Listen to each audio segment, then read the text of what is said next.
This is where they do the dancing first. What's that? This is where they do the dancing first. Yeah. Yeah. It's fun. I'm trying to lure some more people about music. Hearing the drum beat. Yeah, yeah.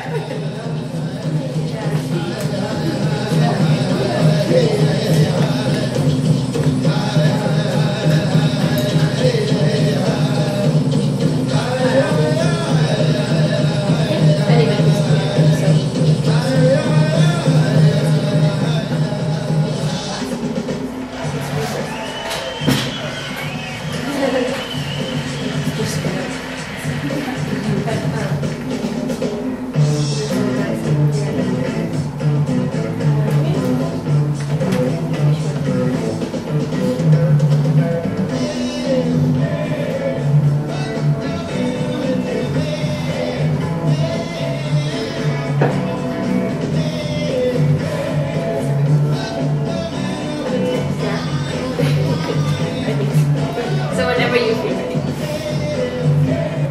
Yeah? Okay, let's start. It's Sunday morning, so that's why I'm standing in the way. Alright, it's my pleasure to introduce Lynzii Taibossigai. I hope I pronounced it correctly. She's Anishinaabekwe and from Chicken First Nations and Manitoulin Island. She's a second-year student enrolled in the Indigenous Environmental Science program at Trent and is the founder of the Anishinaabekwe project and youth action team in her own community, which she will be talking about today, so I'm not going to say too much about it.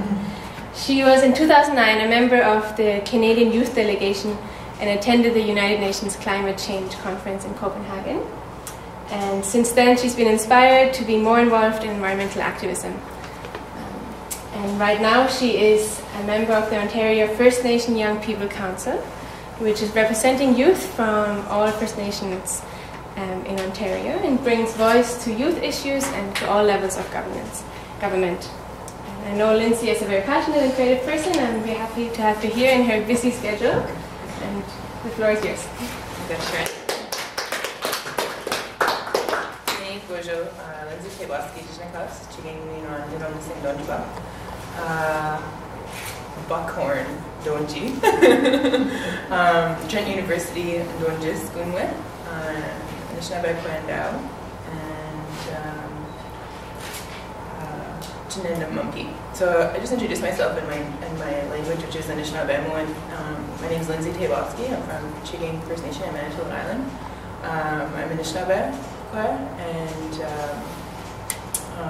Caribou Clan, and I just recently moved to Buckhorn, so that's why I kind of have that look. So Buckhorn Donji is like where I live now. And I'm a student at Trent, like Sharon said. First of all, I just want to thank Sharon for inviting me, and thanks to organizers for all the hard work that they've probably been doing to organize this conference. It's my first time attending it, so shmigash. And also like to acknowledge the territory that we're on, the Anishinaabe territory that we're on too here in Nugwitjimani, Peterborough.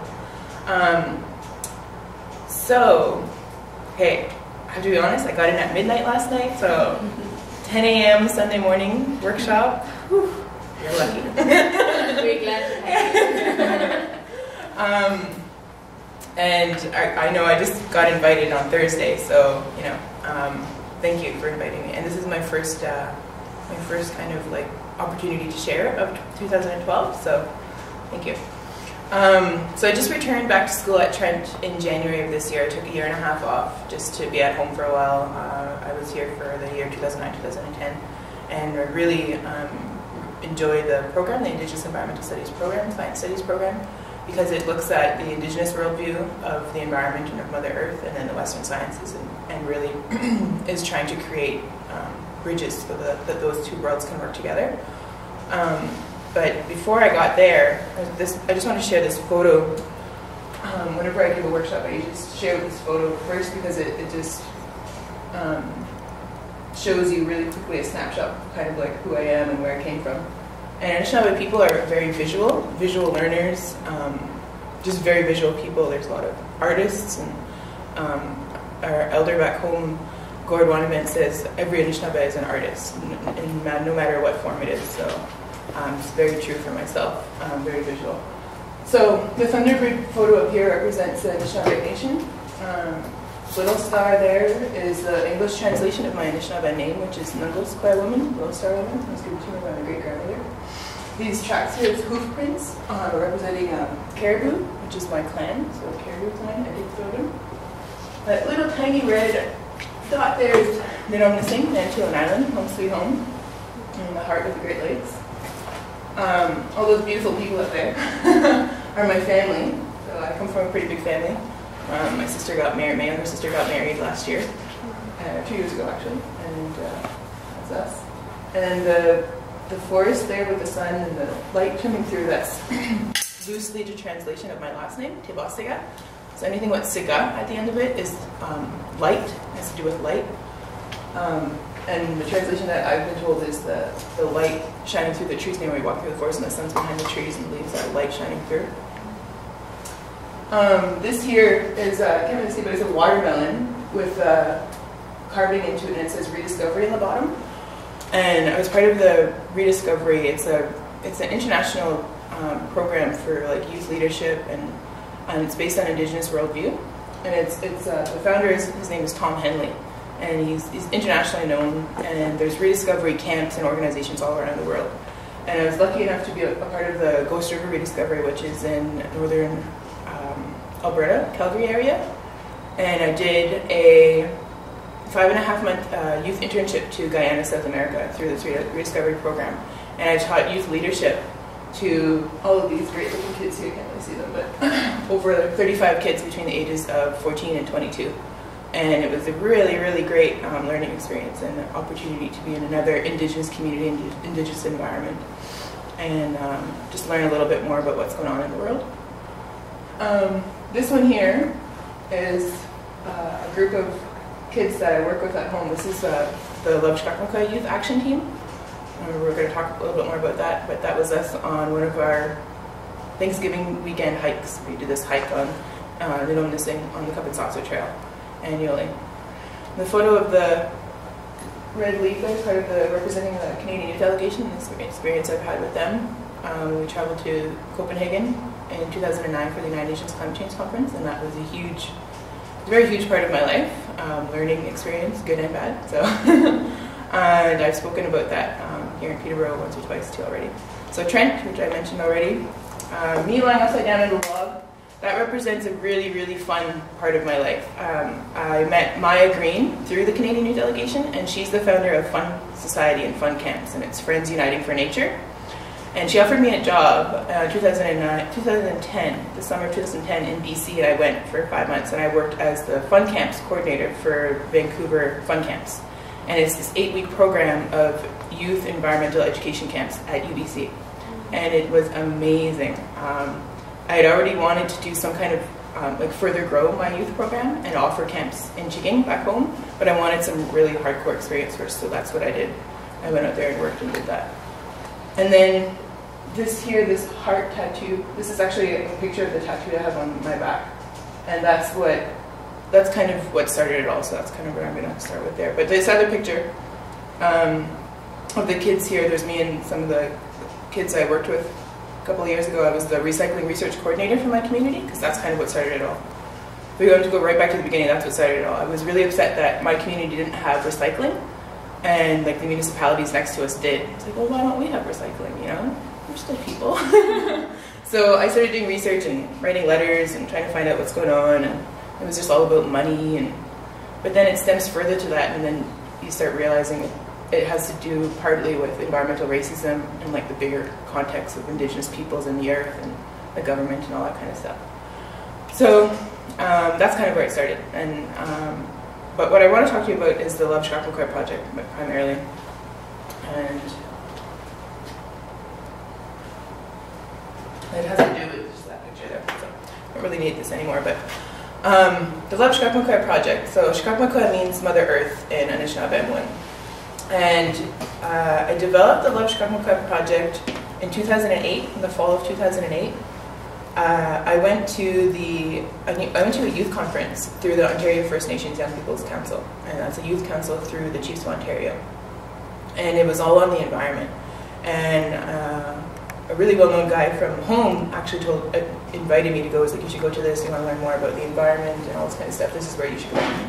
So I went, and that's what kicked it all off. I started meeting other like-minded Anishinaabe youth and Cree youth and Haudenosaunee youth that were, passionate about the environment. They wanted to know what was going on, they wanted to know why this was happening, or they were learning teachings, cultural teachings, and they were just learning about what it means to be Anishinaabe or Mushkegowuk or Haudenosaunee. Excuse me. And then they were very passionate. That's what I noticed. Like all the young people I met there, they were so passionate about Mother Earth and how we can protect her, how it's our role and how it's our responsibility to protect her. But there was key messages that I felt like I got at that conference. So when I came home, I was in university at Sudbury at this time. I was studying modern languages and literature, and it just wasn't right. I wanted to learn it just to learn it and to travel, really. But it didn't feel right. So I ended up dropping. I left the program in March, right after that youth conference pretty much, and I went home and I just reflected and tried to figure out what I wanted to do. And then like Guyana came up and all those kinds of things. I just knew I wanted to be in the environmental kind of area. So, and then I found, eventually, what led me to Trent is I found an actual just news article about Dan Longboat and the IS program, so that's what kind of got me here. But right after that conference, I got home and trying to figure out what I wanted to do. That's when I developed the Love Shikakonkwet project.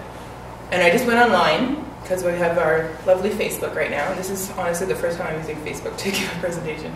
Anyway, I went online and I asked people, I was like, would people be interested in like having a big youth gathering on Manitoulin Island where we can like learn our teachings and be on the land and do all this kind of stuff? And over like 100 people joined it already and said, yeah, that sounds great, let's do it, Linz. And it was awesome. It was just, kind of that reaffirmation that other people wanted this, and especially young people, the youth in the community and around Manitoulin Island who I'm friends with, or they're friends of my younger brothers and sisters too. So they are all very supportive. So then I started going out to the schools in my community and just doing presentations to the youth and saying, I want to start this thing. We're going to do some fun stuff. We'll go for hikes. We'll just, we'll learn all together. Like, I have no environmental knowledge whatsoever, but I like the outdoors. I like canoeing. I like the water. We'll go hiking, and we'll just do some fun stuff. And so I had my first youth workshop at the youth center, and over 40 kids came out from Lakeview School, the public school, from grades, I would say 4 to grade 8, and then even high school students came out, which was really scary. But it was great. Like, we had a good time. We did some icebreakers, and we just got to know each other. And then I did a little bit more of a presentation on what I wanted to do with this Love Shikakonkwet project. What does it mean to me? It just means I wanted to learn together with young people, but also from elders and from adults and from people who are doing good things for the earth, people who are doing like really good things. And in essence, like sometimes it's so simple that it's hard to think about. But the thing that I got, the main message that I got from that environmental conference with the OFNYPC was, we just need love for Mother Earth. So that's why it was Love Shikakonkwet, Love Mother Earth. And that's what I wanted to share with the kids was, how can we show Mother Earth that we still love her? How can we show her our love? So for an example, it was like, why don't we use reusable cups or water bottles, or why don't we start using our feast bags again when we go to powwows or when we go to community events? Why don't we pick up the garbage on Earth Day, which we do all the time at school, and public places always do that. So what are those little things that we can do as young people to show Mother Earth that we still love her? And then as that was growing, or like I was growing within that, the side started presenting itself to me. So then learning more about what it means to be Anishinaabekwe, and my role and responsibility to Mother Earth and the water. So learning about that was is still really, really interesting. But then also feels good here, feels good in my heart. And so we've done some really cool things. We were very active that first year because I was home. We did information nights. We'd go sit at the bingo and have like pamphlets out like on Clean Air Day. I just kind of went by the regular calendar. There's like Clean Air Day, and there's this and this Environment Week. We'd go sit at the bingo parlor, and the kids would be standing there and we'd be handing out pamphlets. And did you know you shouldn't idle your car, and like all that kind of stuff. If it was Mother's Day, we did a Mother's Day recycling gift workshop. We did a huge walk on Earth Day one year, and we did like a not a huge walk, but 7.5 kilometer walk in conjunction with Toronto, Ottawa, and Vancouver, because they were doing this huge Earth run. So the kids got all excited, and we made this huge Earth mascot and everything. My friend, one of the kids, Jesse, was our Earth mascot, and he walked, and it rained and it snowed that day, and it was April, and people still showed up and walked and everything. It was awesome. And then we had workshops on like how to identify your ecological footprint and stuff like that. And we've done hiking trips, and I've done presentations like back home in the community. So what I'm working on is, I'm here, I'm traveling, I'm going all over the place. It's not something that just shuts down. It's not something that's run by a program. I have no funding for it. It's just something when I have the time and the kids have the time, we get together and we do this. Or even community members. Like, it's not, this is for ages 8 to 16. It's anybody who wants to come and join and volunteer and do whatever. And it's not just for Chigang either. If there's other people from other communities who want to come and help out and join and do whatever, it's for everybody. Because the main message is, for everybody, it's, we need to have that love for Anishinaabekwe, and we need to build onto that relationship that we have with her as human beings. And the kids, like, they are my inspiration, like working with young people. I know Glenn works with young people, and I can just imagine the passion that builds on with him. But for me, it's just like, whew, it just keeps me going. And the reason why, and we hear this all the time when we go to First Nations youth gatherings, you're the future, your youth are the future. And it's like, blah, blah, blah, yeah, we know. But it's true, and for some reason it kind of like connected for me this year. And I think there's a couple of reasons. My brother and his girlfriend are going to have a baby in the fall, so I'm going to be an auntie again. And then 2 of my really close friends are also pregnant. So there's, all this thought of life and the future. And it was in class actually a couple of weeks ago. We were chatting, and one of my profs said, "You are the future. Like, don't worry. You still have time. You're gonna have kids and all this kind of stuff." And she said that, and first thing I heard was, "You're the future," and I just kind of ignored it. I was like, wow, I already hear that all the time. And then a week later, I'm like getting ready to go to class again, and for some reason I'm thinking about it. And I said, oh, I get it now. It's not just about me. It's not just me, what I'm going to do or whatever. It's like I have a role and responsibility to carry on the future. As women, as Anishinaabekwe, as that responsibility of the water, that's what they mean about you're the future. And then now it's just like, oh my God, that's so much work. And it's scary, it's really scary. But, having my Anishinaabe culture, having my feather, having my medicines, and understanding that those are there to help me, having my helpers, having my colors. And I know some of this might not make any sense to you because you may have not heard it before, but recognizing that I have this, and that's my foundation, and that's who I am, that's what helps me continue on and recognize that this is the work that I need to do, this is the work that I'm supposed to be doing. So yeah, that's kind of where the Anishinaabekwe project came from, and it still carries on even though I'm not at home. So just to give you like a brief update of kind of like where we're going. This year, we got some funding last year because I was home, but we didn't have time to do our project. So this year what we're going to do is, the kids are getting a lot older, so I need to go into the schools again and kind of like get some more of the younger generation up.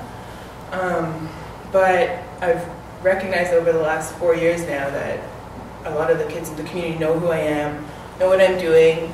This was actually given to me out of the work that I'm doing, and receiving an eagle feather is a really high honor. So this was given to me at our community powwow last summer. And I was actually in BC, I wasn't there to receive it, but my best friend received it for me. But so they recognize, the work that I'm doing, and they support me still. But what I want to do every year now, so that Earth Day, because that's when we have our it's almost like, organizations have like an AGM or something. It's kind of like what we want to do. Have like an Earth Day festival or like a one-day kind of thing. And learning more about my culture and who I am, and just my own personal family history. I'm learning a lot about my family's connection to the water and fish. And so my studies are going to be kind of focusing on that, and especially the science route, I'm focusing on water. And I want to have the knowledge, like the Anishinaabe knowledge of water, and then the Western science knowledge of water and stuff like that. So what we're going to do, I'm hoping for this April, is a water festival, or not a water festival, Mother Earth festival kind of thing. And then I'll do a presentation on some of the work that I'm doing at school, and then it'll be interactive. But I've seen these fish in BC. They're like wooden fish on fences of schools. I don't know if anybody has seen this before. I don't even know what that program is or anything. But there's all these awesome, cool fish, like, and they wired them onto the fences. So I want to do a program like that with the kids, and then put those onto our school fence at Lakeview School in Chiging. And then I also want someone else to come down and do some teachings on like Bridge Park canoe making workshops and stuff like that, and really get those connections about the water going with the kids. And then I always just share, if I'm going out somewhere in the community, or I'm going out of Chiging, or if I'm at school, I always just try to bring back whatever I've learned and share it with them. Just kind of like my report back to the kids and to the community. So that's what it's all about. I had like no time to really prepare more pictures. I would have loved to share more pictures with you guys, but I was at a conference in Sudbury this past weekend, and it was called Anishinaabekwe Lynzii, which is Anishinaabekwe translates to Anishinaabe-ness, so it's like the culture, like all the culture of Anishinaabe. And Lynzii is 3, so it's the 3rd conference. And it's a culture conference all on Anishinaabe stuff. So it's on language, it's on art, it's on history, it's on myths and mythologies, it's on legends, it's on current events, it's on Anishinaabe environmental science and studies. It's anything that our Anishinaabe people are doing, like scholars, elders, youth, they ask them to come and present and share. It's a really great time to go and listen and learn. And I've gone to each 3 conferences. So anyway, that's what I've been doing the last 2 days. So I was coming back last night and oh man, what am I going to talk about? I don't even know. And getting up this morning, I like literally slept in. I was scared I was going to miss it. But it's so important for me as an Anishinaabe to be able to go there and participate and listen and learn. Because here at Trent, it's great, IES is great. But unfortunately, we don't have yet Anishinaabe professors, like full-time Anishinaabe professors, where I can learn my role and responsibility further and help me further advance that. We have elders, and I need to seek those out here, and we're in Anishinaabe territory. I need to still seek those out and find the ones who they're going to be my teachers, I guess. So when I go to this conference, it's like, okay, everything I'm missing from at Trent, I have to try and cram it in like 2 days kind of thing, you know? Or every time I go home for a visit, I have to try and cram it in and go sit down with my elder or sit down with some of my uncle or my dad and try and cram it in. So it's really tough sometimes. But I really like the area. I like Peterborough and met some great friends, and you know, really, it's another home now for me. Some exciting stuff I would like to do in the area is get more involved with the kids in the area and maybe share a little bit more of this idea, the Love Chicago project idea. So, and the main reason, the other message where Love Chicago came from at that conference was, an elder had said something like, because it was environmental themed, that first conference, he had said something like, if you think about the earth as your grandmother or your mother, just think about the earth as your grandmother or your mother, and then how would you treat her differently? How would you treat it differently? And that's kind of what stuck with me all these years. And we've had teachings like that growing up when we were a little kid and all this kind of stuff, because I was born and raised in Chiging. But it stuck with me, and then that's kind of where this idea of Love Chicago still came from. And treating the earth like our grandmother or mother, someone who provides for us. She's our first mother. The water on the earth is considered the lifeblood of Mother Earth, and we need to take care of the water. The air, the trees are our brothers, the animals and all those fun things are our cousins, if you want to say it like that. And then we have the stars and the moon. The moon is considered our grandmother. There's all of that stuff. And that's Anishinaabe focused or perspective. And there's, you know, other people, Haudenosaunee or Mushkei, would give it maybe differently. But it's a very symbolic relationship and very, I guess you could say familial relationship.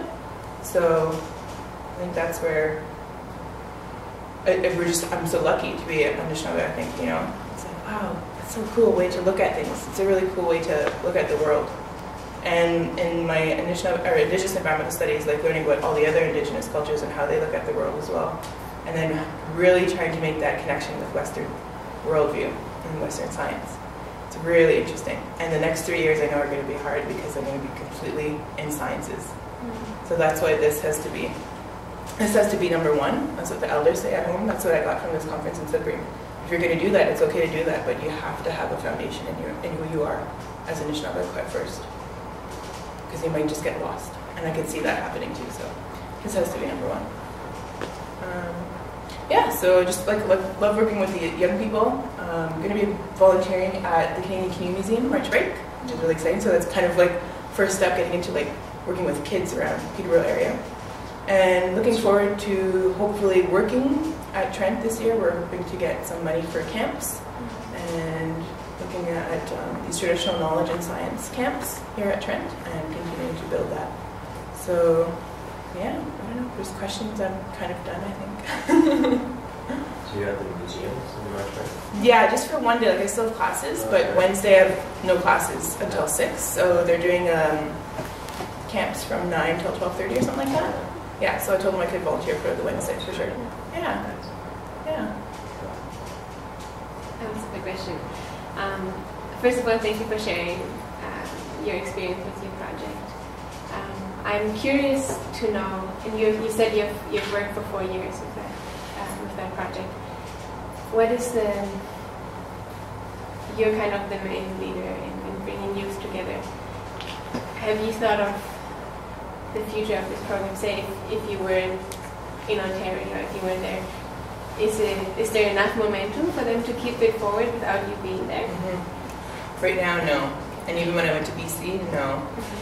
The closest momentum would be my mom. And she's actually in Fort Albany right now taking a 2-year work contract there. So when I'm gone, there's nobody really who has really emerged to kind of like take that role.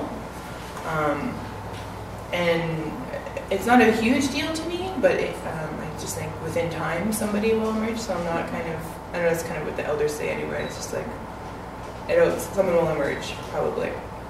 But I've seen changes with the young people that I've worked with and how they're living. Not huge changes, like I don't know, save the world or whatnot. But there's just little changes that I've seen with them. One of the young guys who's in my group, he's also received this the year after I did. You know, so he's getting recognized as a really good role model, a really good young person. Yeah, I would love to be able to work somehow to set kind of like that sustainability up within the young people, within the youth, and maybe it'll just emerge. I'm hoping, but it's kind of hard, yeah, when I'm not there and this. And, yeah. Any other questions? Do you feel optimistic in terms of Mother Earth and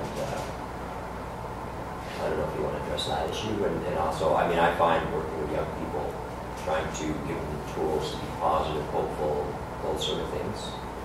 Do you find young people are generally that way, or what's your... do you think it can be overwhelming? No, yeah. And I was gonna say, but because of technology, they have that access to all of that, the hype about everything. So for example, my friend Jesse again, he's all about the 2012, you know, and all that kind of stuff. So it depends. If they're around that technology and all that kind of stuff, it's like they know the doom and gloom part of the environmental world. But when we're out on the land with them, and they recognize that their connection to the land as Anishinaabe youth, and it's like they get this new shift. They get this, their eyes are, it's a different worldview, and they just starting to see like how it could work or how it could be. You know what I mean? So it's just different. It depends.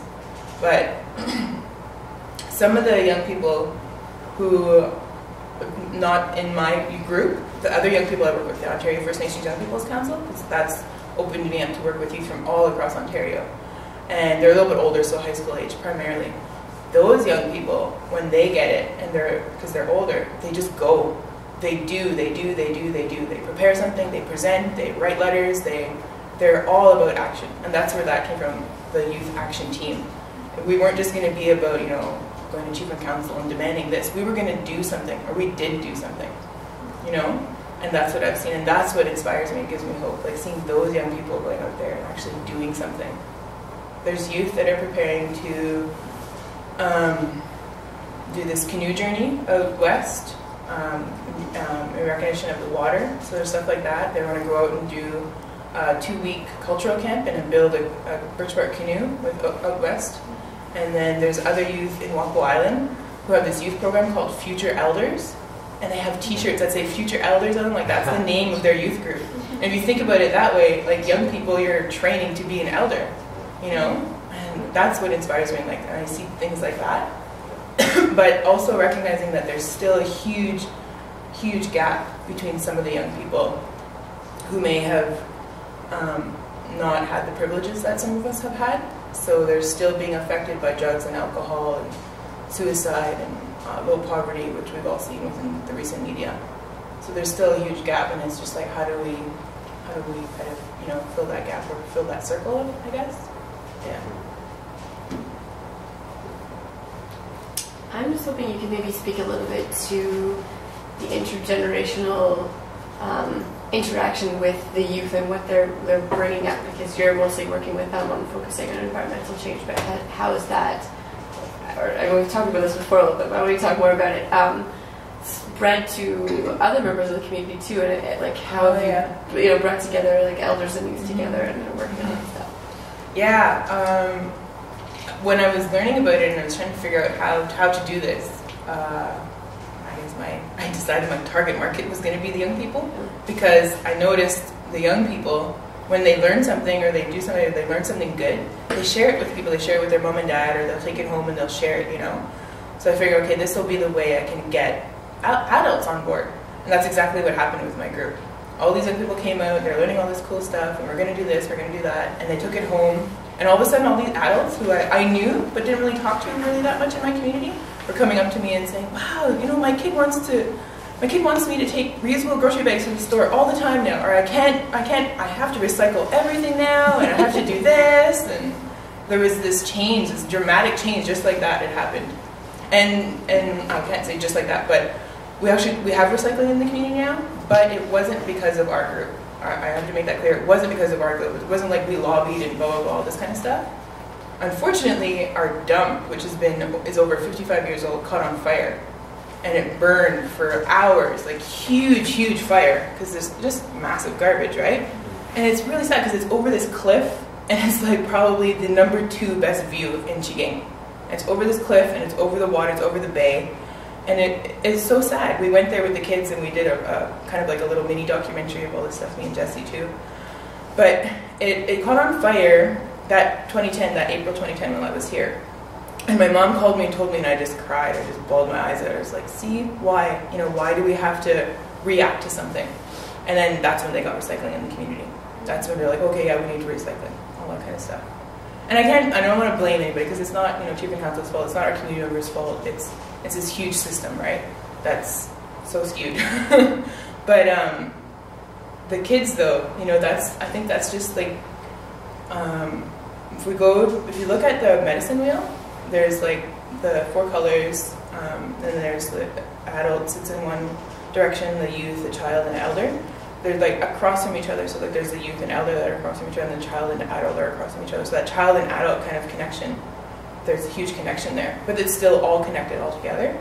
But if we work together with those child and adult connections and keep building those child and adult connections and those youth and elder connections, I think that's where we get not the best work, but like real productive work or real productive outcomes and stuff like that. I don't know if that answers it, kind of. Yeah. And how, in terms of language, how is that doing natural generally? How is the language on Manitoulin now? Yeah, like are young people speaking the language? When I'm working with them, they do, because I speak it with them. With the little that I know, I try and speak it as much as I can. I don't know how they are on their own and stuff like that. It depends from your family to family. If you have language speaking in your family, then you're more aware of it, you know more of it. The school, it's the immersion at the daycare. it's not full immersion at the public school yet, but they're working on it. There's huge language programs that they're developing and redeveloping. And they just recently they're working. It was all about writing the language. When I grew up, it was all about writing the language. So I have the Anishinaabe alphabet. I can write no problem. But it wasn't, and the focus was on writing and kind of like the oral speaking it. But it wasn't like on the visual, and that's what they've gone back to just recently. They're gone back to visual. So it's instead of having the written word, say there was an apple here, or whatever, instead of having Mishimin underneath, it's just apple. So with the little kids, they're just doing visual now and focusing on that. So I've noticed some shifts in the way they're teaching the language too, which is cool. It's interesting. But I'm hopeful for the language because there's these language declarations just made on Anishinaabekwe Island, like for working. You need to have basic knowledge of the language, and they have support systems for employees to learn the language, or you can take time off to go to school and learn the language. Me personally, that language is such a huge component because within the language is the knowledge of Mother Earth and taking care of Mother Earth. Because the language is a descriptive language, right? And so everything that we need to know about the earth and taking care of Mother Earth, taking care of each other, it's in the language, and that's what all the elders always say. Like yesterday, I went to the elder Gordwanamit's talk, and that was the first thing he said. He spoke in the language, and he just stood there and he said, the language is very, very, he said like 7 varies, very, very, very, very, very important. So as a personal goal for me, like I want to be fluent by the time I'm 40, which is like in 11 years, which is pretty crazy, but I want to really, that's a personal commitment for me, not just for me, but for my nieces and nephews who are coming along. I want to be able to share it with them, my children when I have children, to carry that on. Because he also says, if we don't have our language, then we don't have a people. And another nation, I think it was maybe Haidagwai, if we don't have our language, we'll just be like everybody else then, It's a really key aspect of who we are as Anishinaabe people. But no, I'm hopeful for the language on the island. Yeah. If there's no other questions, I just kind of wanted to end with, I wanted to do this in the beginning, but I forgot. So everybody could just kind of say their name and maybe how you love Shkarpakar. So how you love Mother Earth. Anybody can go, just popcorn style. Anybody can go first. Take your time. Glenn, constantly renewed by the beauty of here. Just spending time in nature. If I'm struggling in certain ways, for me that's such a constant. Just going out in the bush, paddling. Okay. I'm Leanna, and similarly, I go to Mother Earth and go outside wherever it is, and I feel peace and I can take myself away from everything else, and it is almost for me and makes me relax and brings me back so I can be more motivated for the rest of the things I have to do in a busy life. All right. I was like, oh, I was going to say something. My name is Marissa, and I love experiencing Mother Earth by myself, but also I love experiencing Mother Earth with kids and going through that journey with them of exploring things and seeing things for the first time with their eyes and trying to remember to keep that going when I'm by myself too.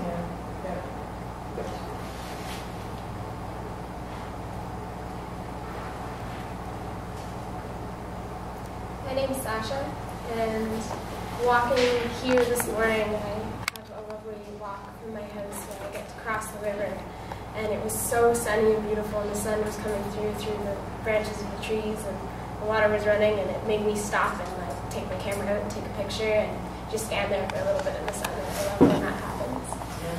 Yeah. I did a whole presentation last year, the quick global youth day presentation last year on walking in Peterborough. So I just went for a morning walk and I took photos, and I shared with the kids, this is kind of what I see, just trying to share with them a different perspective, that other perspective out there. And this one little girl, she's been the tiniest girl in the class, and she was sitting in front, or the workshop, and she puts her hand up and she's like, do you walk really slow? I don't see that, and I live here. It was awesome. Yeah.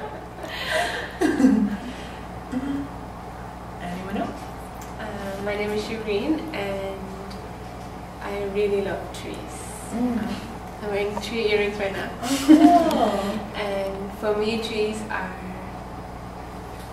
as you know, they say the tree of life, and I see in trees a lot of representations and symbols of life that I can, and I enjoy the different shapes and colors and sizes of trees. I like touching the bark. Yeah. And yeah, it's visually very pleasing to me, and it touches my heart to see beautiful trees. nice. Awesome. You got it. Thank you. My name is Claire, and very much like Shireen, and I adore trees. And whenever I'm walking to school or taking the bus, I always take a moment to stare out the window and just appreciate the beauty that trees have, and again the symbology that they carry. I see them as also veins of the earth going into the sky, and rooting us here as well. I try to remember that and take a moment to take away from where I am and just remember where I could be.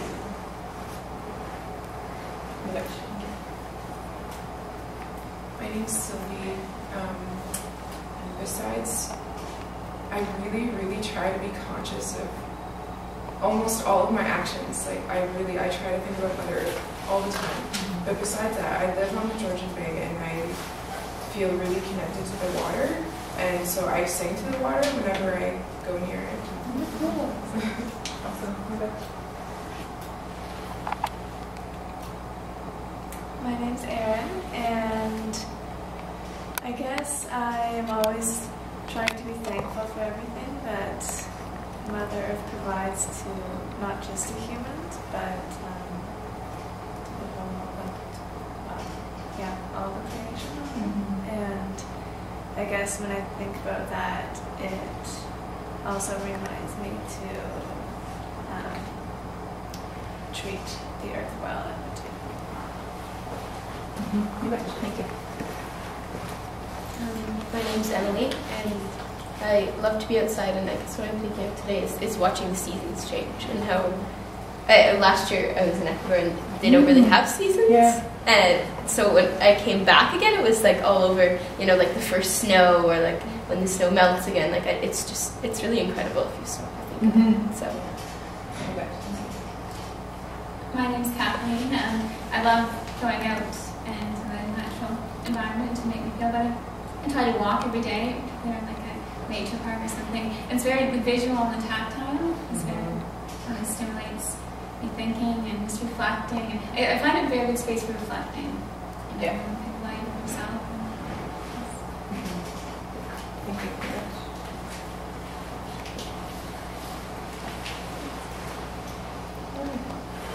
That's pretty much it.